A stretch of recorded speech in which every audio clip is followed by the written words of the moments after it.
Hi, Phil from Salt Consulting with some more reflections from the field. Last week I talked about this co-design process I'm going through with the community in the Northwest. And that process is going to take some time because there's lots of other things that matter to that community apart from this co-design consultation that they're working on. They've got their ordinary lives to live and other stuff comes up. So we need to work with them and not hurry them along and not force an agenda or a speed onto that process.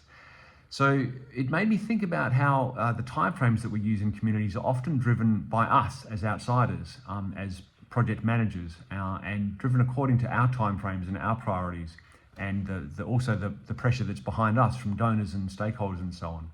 But if you really want to work with the community and for it to be their process and their solution, you have to work at their timeframe. Now, the example that comes to mind is a village we were working in northern Afghanistan that had multiple water and sanitation and hygiene issues. But they weren't obvious to that community. In fact, there was a long history of doing things the way they had done them. They were used to it. It worked for them. And not only did it work for them, there was a culture around it. There was a set of shared understandings as to why doing things in this way worked and was acceptable.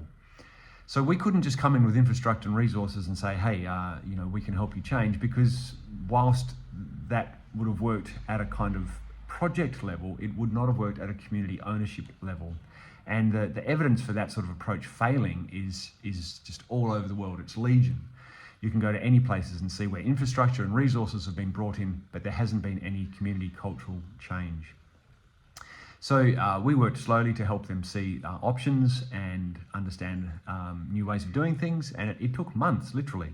And suddenly the UN rolled into town in the middle of that and said, hey, we've got a big budget and we've got lots of people who can help you with these water and sanitation problems that you've got. Let us take over.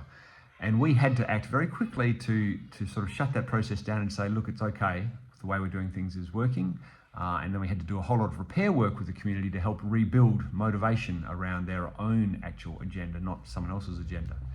It was quite disruptive. Now, I've worked with the UN and I've got lots of good things to say about them, but in that case, this arrival of a big juggernaut with budget and resources was not helpful. And sometimes we think the answer lies in that, but my experience is that that's rarely the case.